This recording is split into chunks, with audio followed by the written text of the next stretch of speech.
This program is designed to provide general information with regards to the subject matters covered. This information is given with the understanding that neither the hosts, guests, sponsors, or station are engaged in rendering any specific and personal, medical, financial, legal, counseling, professional service, or any advice. You should seek the services of competent professionals before applying or trying any suggested ideas.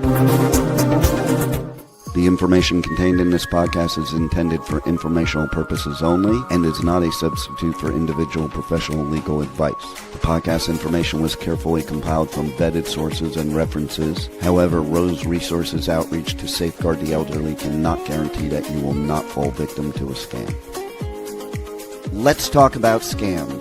It's the must-listen show for anyone who wants to protect themselves and their loved ones from scams. Every Tuesday at 8 a.m. Pacific Time on K4HD Radio, Joyce Petrowski, founder of R.O.S E, and her guests will provide valuable insights and practical tips on how to recognize and protect yourself from scams. And now, here is your host, Joyce Petrowski.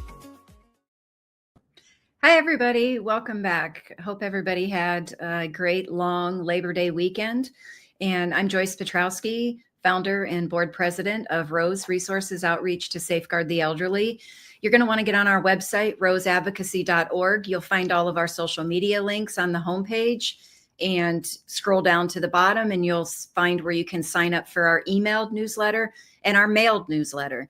And don't forget, you're going to want to click subscribe so you don't miss an episode of our Let's Talk About Scams show. And today we have a prior guest that's going to join us, Dr. Martina Dove.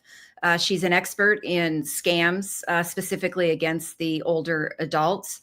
And she wrote a book called The Psychology of Fraud, Persuasion, and Scam Techniques. And so today we're going to talk more about the romance scam and some different techniques that scammers use. So let's welcome Dr. Martina Dove. Nice to meet you again.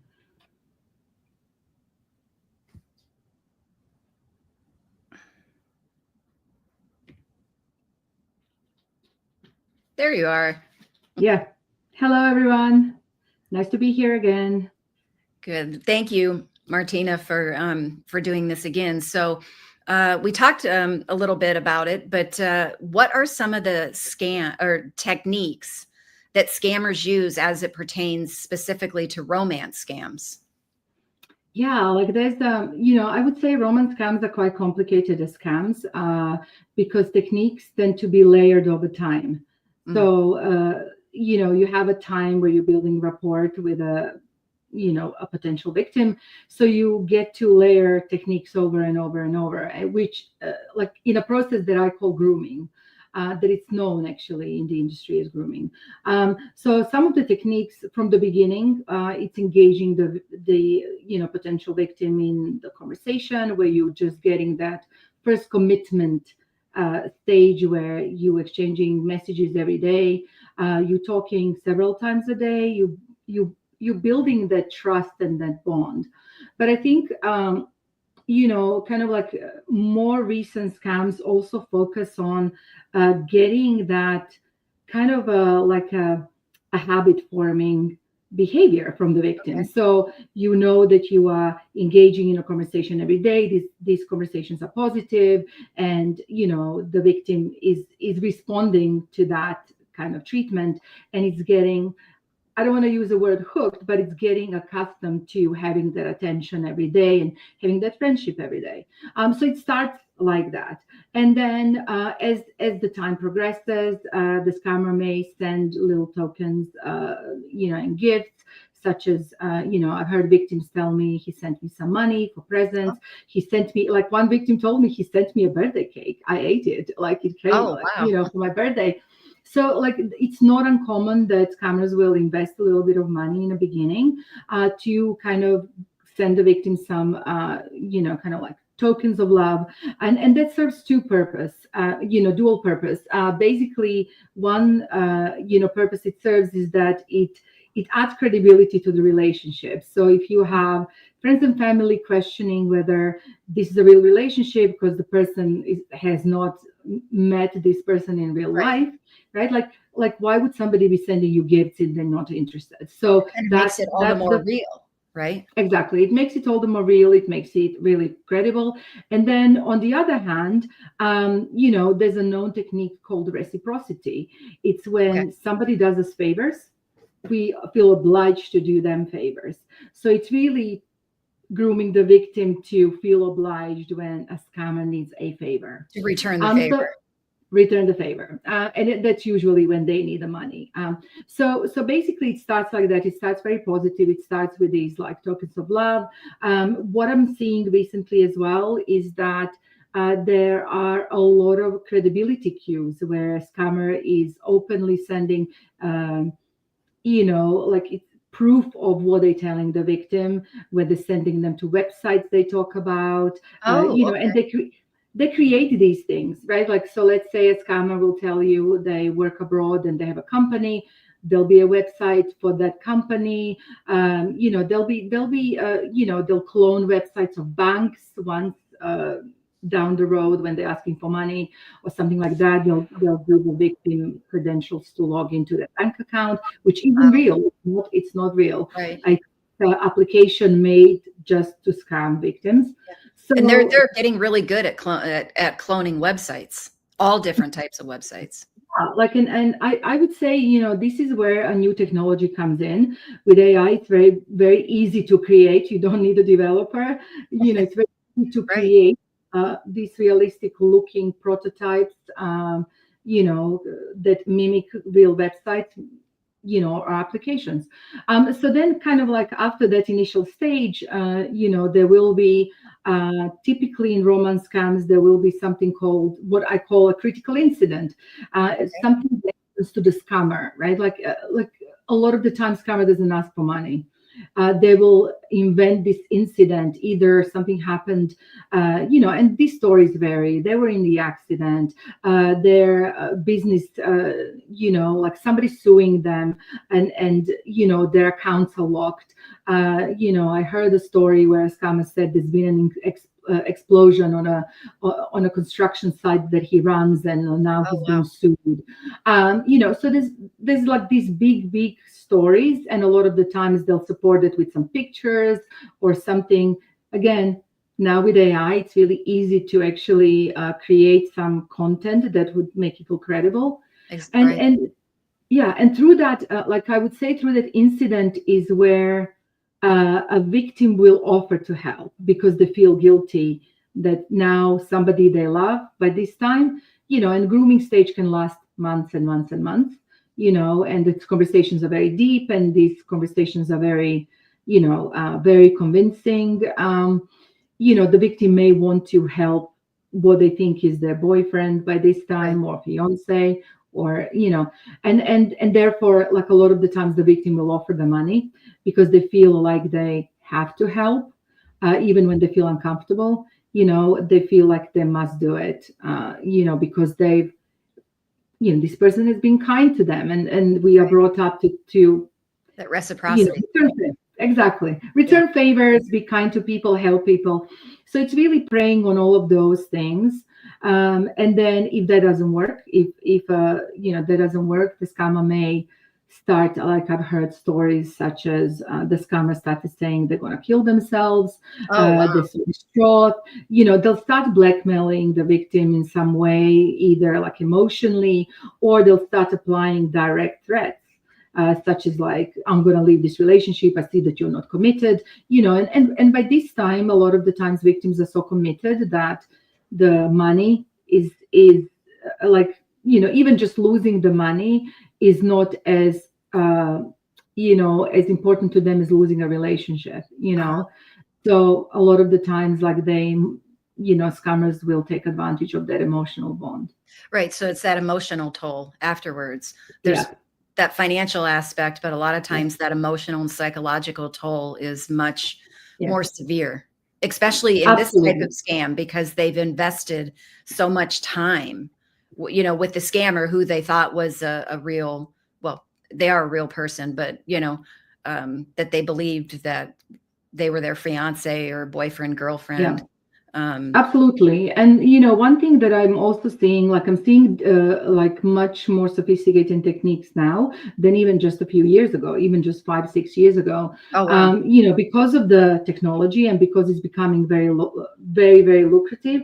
I've heard stories where victims have told me, I messaged him on a dating site, but his profile, we had so much in common. So I think what must be happening, I don't have any proof, but I think through these stories, I've heard enough stories now to think that perhaps scammers are joining dating sites and looking at the profiles and then creating profiles that would appeal to very specific women.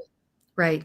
Maybe mimicking their situation or their, what they believe in, what they like doing or stuff like that. And then you feel like you've contacted them, that it's not a scam. Do you see what I mean? So all of the advice that we've been giving to people to protect themselves, they are now trying to kind of like bypass with the new techniques. Well, right, because we talk about that uninitiated contact, and you got to be very, very careful with that. But if you make the contact, then you already believe that this is a real person looking to date somebody, not just not to scam somebody. You believe you're in control and therefore you're safe, right? So I think I'm seeing more and more that the newer techniques are bypassing the advice about the old techniques. So they're getting, they're getting inventive.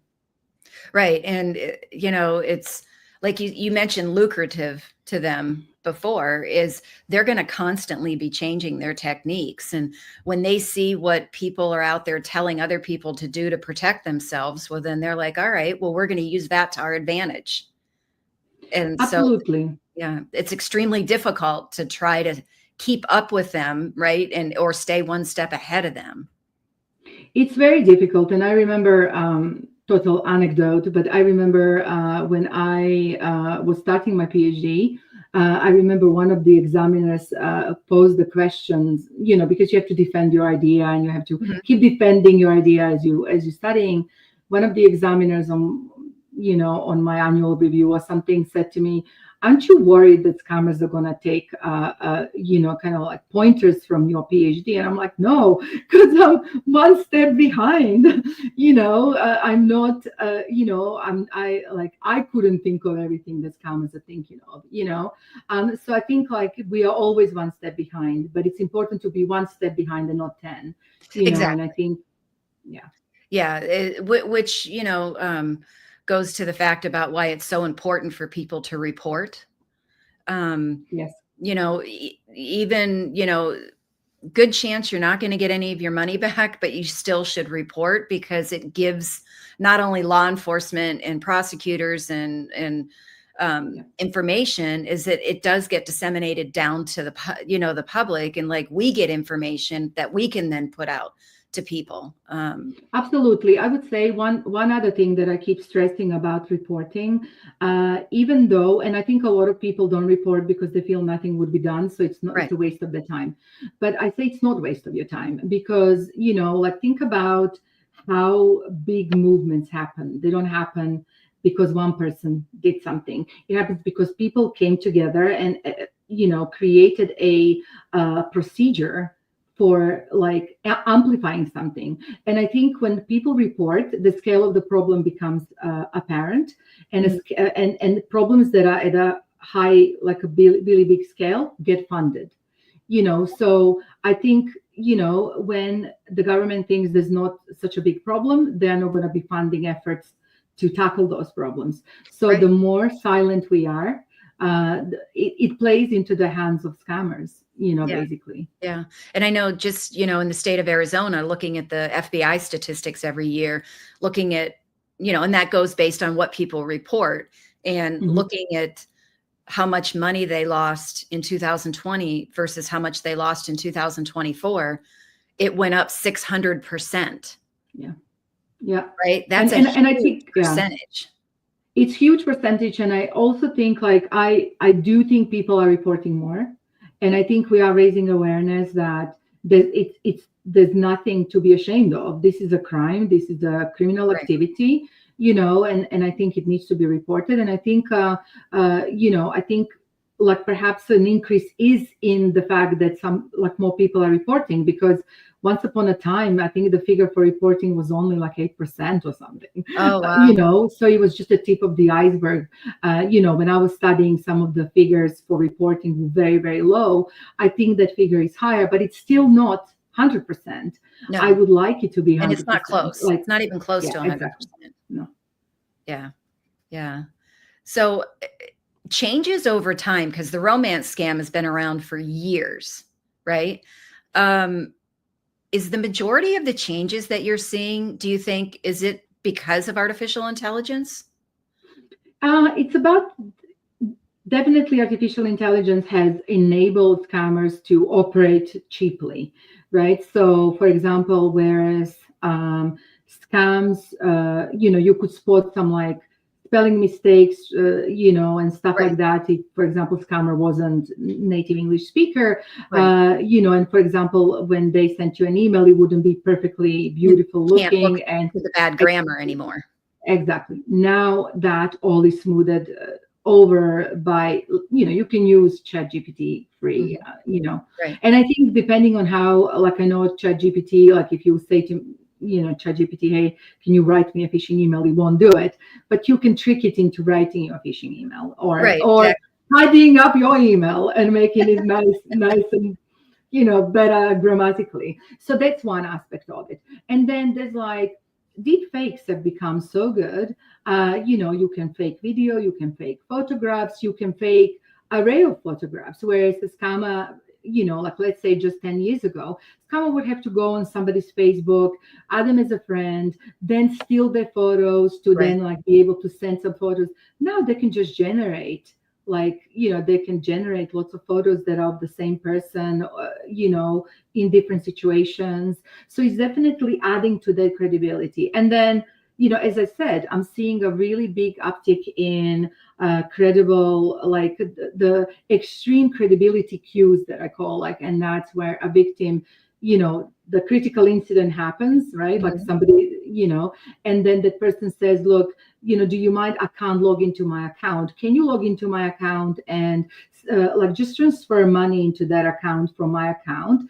And then they give the login details. The victim thinks they're in a Bank of America account.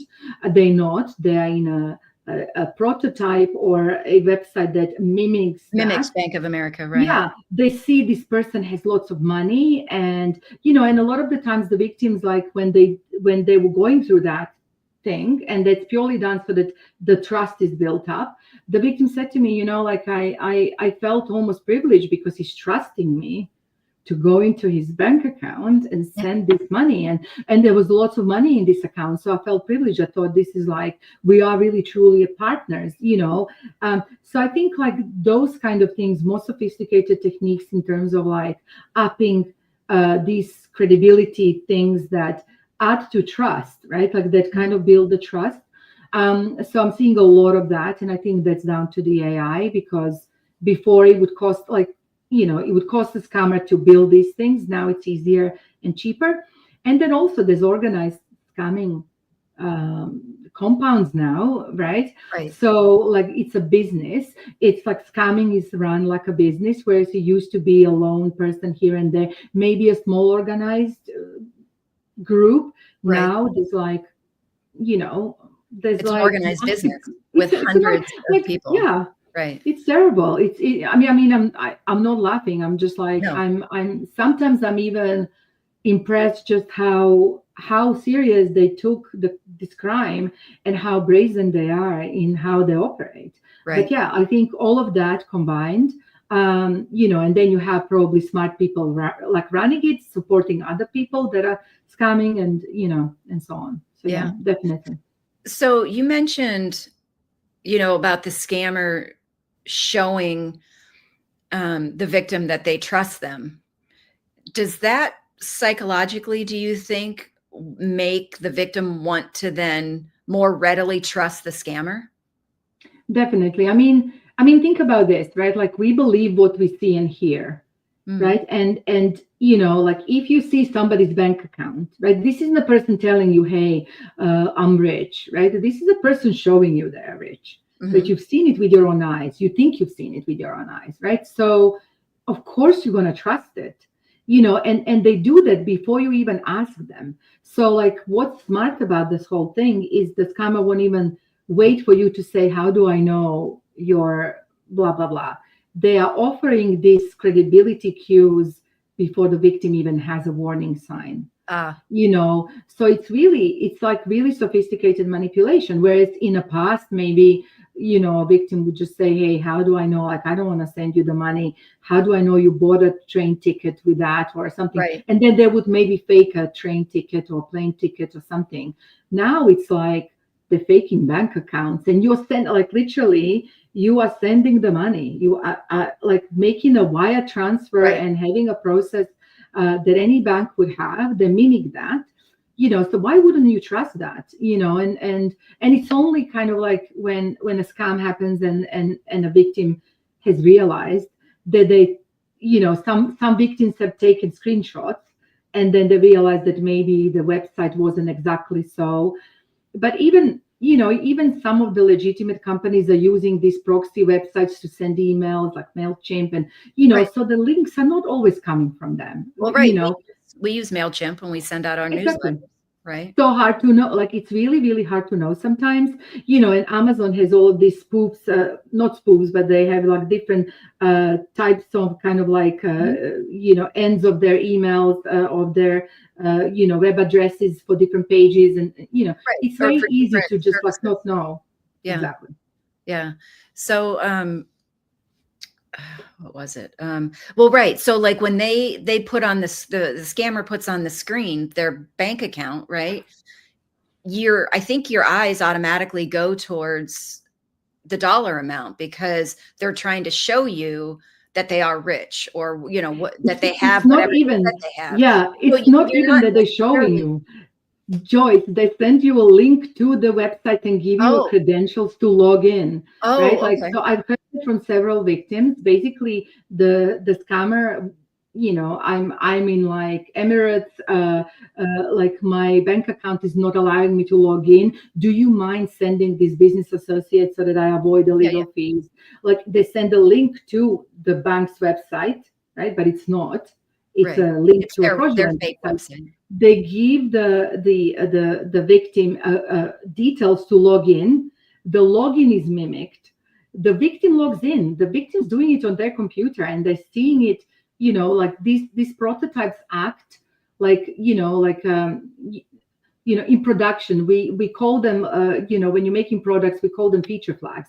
They behave like a real product, right? But it's not yet in production, right? So it's kind of like they can create these prototypes that look real and behave real and behave like a normal product. It's very difficult to tell that it's not real. Right. Very difficult. Well, you have to be trained in that development part of it to know what to look for, and the majority of the people aren't.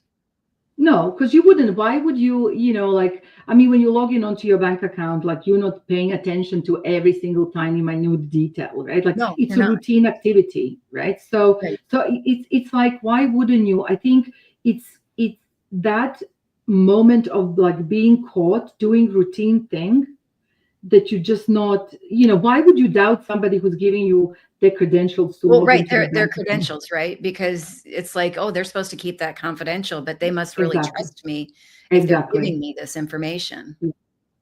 Wow. Yeah, it's very sinister. It's very sinister, and like that didn't used to exist.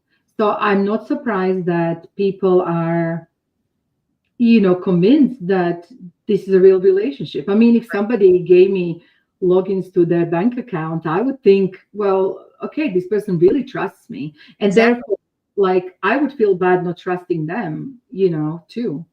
Right. That reciprocal. But so I think when romance scams first started coming out, the scammers would target the older adults, the seniors. Are they still the most vulnerable to these types of scams, or? I think not just for romance scams, but for all sorts of scams. I see a lot of like elderly people specifically get a lot of scams for sweepstakes and things like that that comes from like this, through organizations that are trusted or that The do lottery, run, publishers yeah, the clearinghouse. lottery and stuff like Right. that, and or some like I think I can't remember what was the name of but like some kind of a organization that typically runs these sweepstakes. They'll mimic letters for that. So they're targeting people with letters as well as emails and stuff like that. So I would say the elderly people, I think why I think elderly people get targeted a lot. I think it's down to a couple of things. One is that, perhaps they may be not as aware because they're not online so much. So they may not be aware of the newer things. So you're catching them unaware. They typically have money because they reach the point in their life when they own their own houses, they have 401ks, and when I say elderly, I don't often, like they can span, I think I would say older rather than elderly, because like I think, people are, can be older, but not necessarily completely vulnerable or anything like that. Right. So, but like you're at the point of your life that actually you're a lucrative victim. So why not invest time in that victim, because you can actually get a lot of money, especially with these big butchering scams, with the romance fraud, the amount of money tends to be larger. Yeah. But really anybody is vulnerable. We're seeing now sextortion targeting children, and I've read some articles on that. It's becoming very prominent. Exactly. So it's like, I don't think there's an age group that isn't targeted. I think it really depends what types of scams are sent to.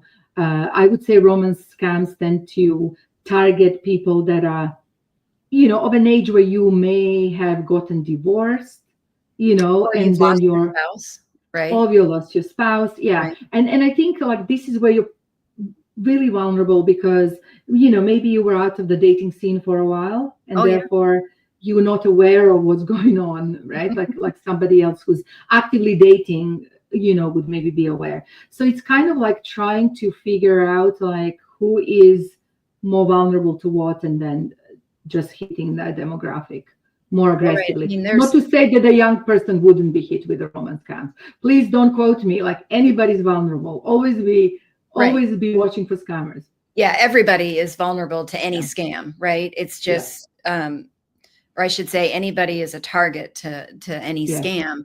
It's just some age populations have a tendency to be a little bit more vulnerable to specific scams, right? And like you said, especially with the older adults, you would have somebody that's maybe been married for 50 plus years and they lost their spouse. Well, that creates a huge loneliness.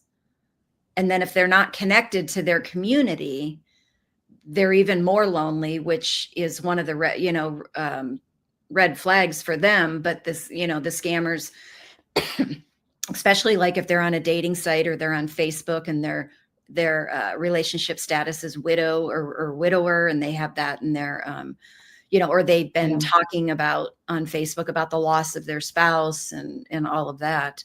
I think we give out way too much information online, personal information, that scammers are constantly trolling all of these sites to gather information. And with AI, right? I mean, they can just plug in, I'm looking for these keywords. And I wouldn't even say like that. I would say we pause that.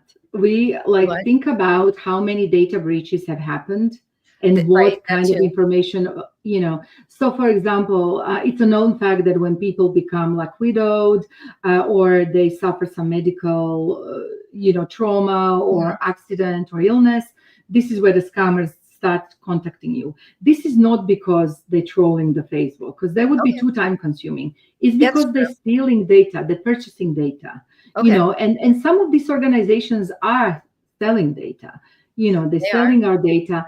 So it's kind of like, I think it comes more nowadays. I think once upon a time, probably Yeah. Nowadays probably comes from just being purchased for very little money, and then just like you're being hit, because these things are recorded in registries, and some of this information is public information, so it's kind of like I would say smart scammers don't invest a lot of time trolling anything.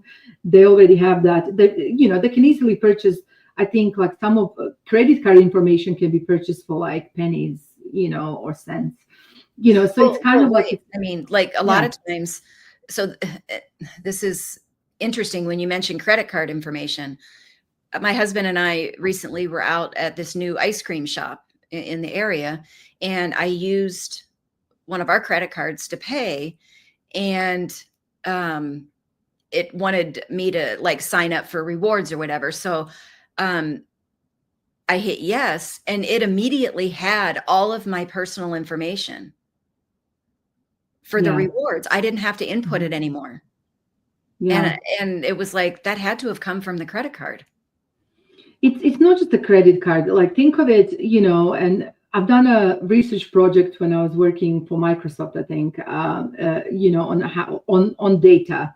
Okay. And one of the interesting thing that I realized when I was doing some research on kind of how our data gets sent and shared and so on and so forth.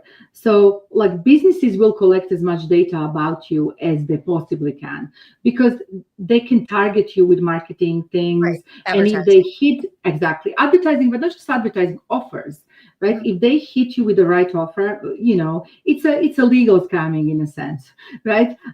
So basically, the more they know about you, the more they can actually target you with things that will be of interest, Right. right? Where you can purchase something. Right. So what happens is that, let's say, like a shop. I'm not going to name any names, but let's say you're Right. shopping with a certain shop, Mhm. your ice cream shop, or a department store, right? That department stores what you're spending money on. They probably have kept some information on, like maybe you logged in with your number for rewards or something like that, so they know what you're purchasing, right? But they, maybe they know what you're purchasing, and they know your like a laptop ID and your IP address if you're purchasing online, right? So if I was that store, I don't have other information like who are you voting for, or who are you, like I don't know other stuff.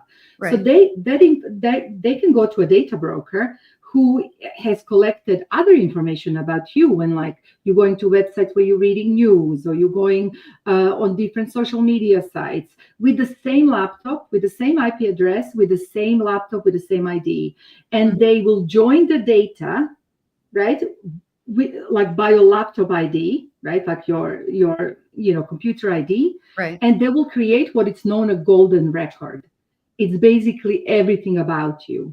And Wow. so there are data brokers that have some pieces of information. The companies can go, can you tell me more about the person living in this IP address with this computer? They will then say, well, the same IP address has this computer, and that computer is browsing this, that, and the other. Because a lot of the times when I'm like, let's say, browsing Estee Lauder, like my husband gets advertisements for Estee Lauder, and I know they joining our data just Yeah. through our IP address, because it's sending to a different computer, like with a different. But like that's how companies and legitimate companies do that all the time. They Right. share data, they purchase data, they join data, so that they know everything about you. Because if they know everything about you, they can then hit you with things that are interesting. Right. And scammers do the same. I'm in no doubt that if a They have legitimate access to buy company, that data, right? yeah, exactly. Yeah. So it's interesting. I try a lot when I get on websites and it comes up and says we track cookies. Mhm. You sometimes it'll give you the option to reject all except for the necessary ones, or manage them. And I'll either reject all or I'll go in and manage, and I turn everything off. And it's because it's different by the company. Sometimes they have Mhm. everything turned on and you have to turn off everything except for the strictly necessary ones. So if you turn everything off except the strictly necessary, then is that like by law, they're not supposed to be, in essence, tracking you and what you're doing? I think in America, I think some states, I think California has a law, but I don't know that most of the states don't really have good privacy So laws. it'd be state by It's state. really, yeah, it's state Yeah. by state. I know in Europe they would have to abide by it, but they don't. I still get, like, I lived in London for a long time, and I still get like random emails. Somebody sold my data, even though, I didn't, they have to abide by GDPR, regulation, where like they can't just like contact me unless I've done business with them. But they purchased something, like, from someone. And so, like, I think, a lot of the times, what I find as well is that smaller businesses will abide by that because they're just too afraid. And then the larger businesses will still be They're going to doing, take the and risk. yeah, exactly. Or if they don't get, like, even the strict cookies, like the cookies for performance, website Mhm. performance, right? They still track your IP address. They still track some of the information, right? Like, so they can still join that information, go to a data broker and say, hey, we have these customers, we don't have, like, just get me a golden record on that. Yeah. Right. And then they'll, so a lot of our data is out there, and I think it's easy to purchase. I don't think it's very expensive. And actually, when you go to websites for these data brokers, you can buy packages. People who like buying for 4th of July, people who like Christmas, people who, all of the purchase data is collected and curated so that, like, for certain things, they can hit people that actually have previously purchased, purchase what, like, Holidays. I love Christmas, so I buy lots of Christmas ornaments every single year. I go overboard, right? I'm probably on some list for that. Yeah. And that makes sense. So that brings up a question. I've been reading articles about, and they're usually subscription based, where you can pay companies that will monitor your data online and wipe it, as they see it, they'll get it off. So it's normally a paid subscription. Is that two different things? What we were just Um, talking about, what's collected on a website and then could be sold versus what is online? I don't know. I mean, like, it really depends, like, how you use it. I don't know. I think to some degree maybe they'll have some success requesting that your data is removed, but as you browse again, It's on there. somebody, it's on there again, and they're collecting things on you again. And also, I think a lot of, like, I think when you're thinking about legitimate businesses, I'm not worried that Nordstrom or Target has information on what kind of things I bought in the stores, or Right. what kind of website I'm reading news on. Like, I know they're not going to do anything bad about that. Like, it's just, at the worst, they're going to send me some advertisement, right? Like, and that's Mhm. fine. I will purchase or won't purchase. That's up to me. But I think what I'm worried about is a lot of that data is also on dark web that you can't erase, and then it's more difficult to manage, and that's where criminals are purchasing their data. Is on So the I dark don't web. know yeah, exactly. So it really depends. Like, I feel like we have lost the war on data privacy. Just be very careful. Like, just be aware that, a lot of what it is on, what you do online is tracked in some way. And yeah, like, it's very much yeah, like, I don't know to what degree you could remove all of your data from everywhere, Well, including the right, dark because web. like you said, Yeah. you could have cookies enabled out there with a company that you haven't done business with in 10 years, Yeah. but they're still there and they're still tracking you. And yeah, It's not just, even like, I think even when you opt out of the cookies, or, like, it's like, I think there are businesses that actually data is their business. They scrape for data oh, and they absolutely. join data, but I think a lot of these data as well, like, from that legitimate companies keep on us, has been breached and stolen, and so it exists in another universe that I That nobody think, can I get don't to. know. Yeah, exactly. Yeah, the dark web. And I've noticed in the last year, I've been seeing more data breaches to health companies. So whether it's an Yeah, insurance yeah. company, whether it's some sort of, like, I think the most recent one I saw was with a dialysis center was breached.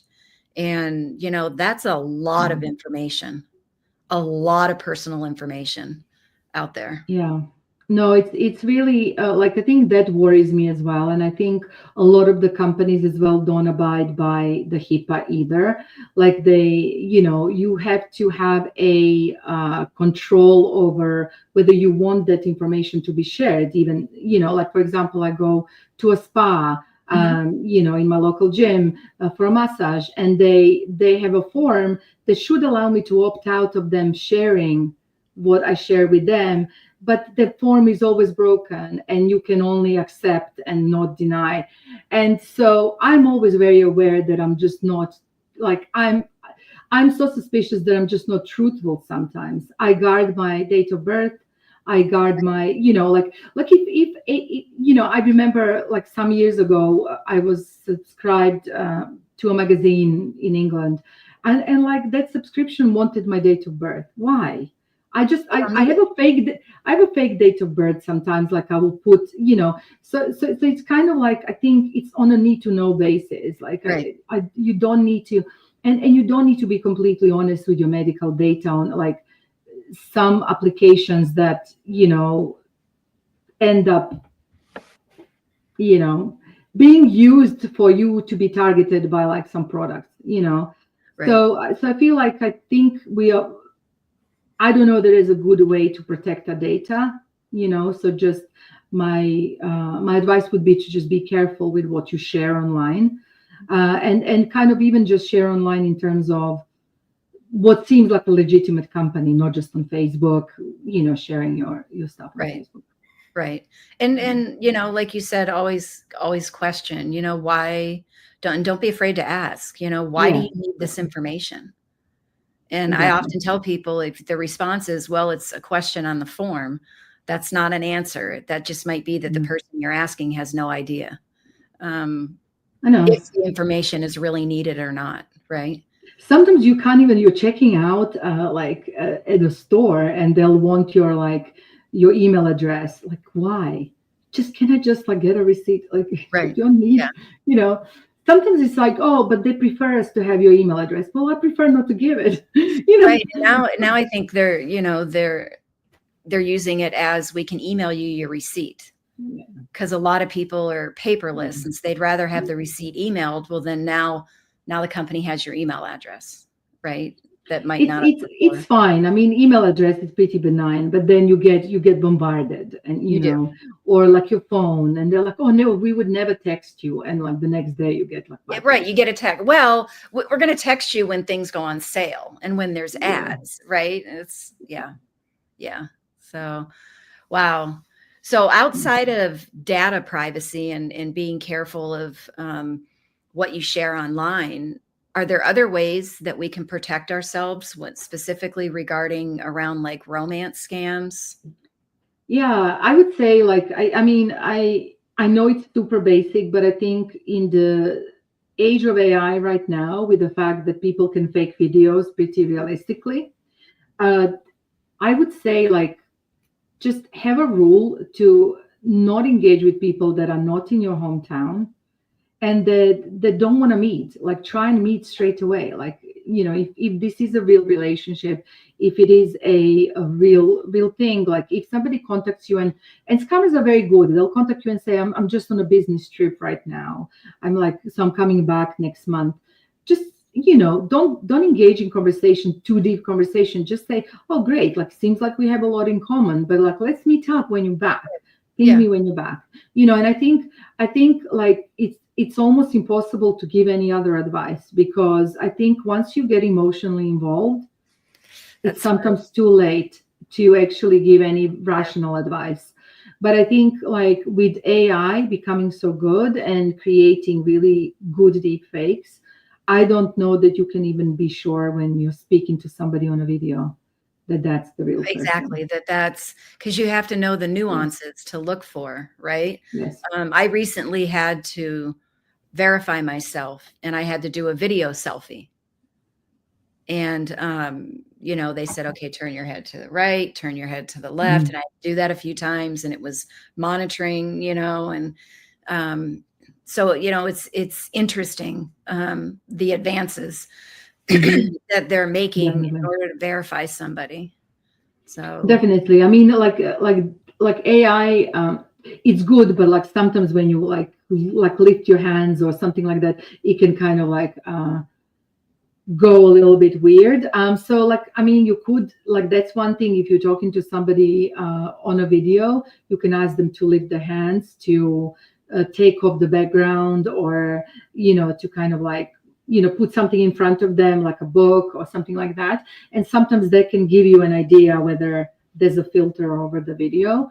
But I'm so impressed with how far AI has come just in a year or two, that I would say I wouldn't even like say that that's safe.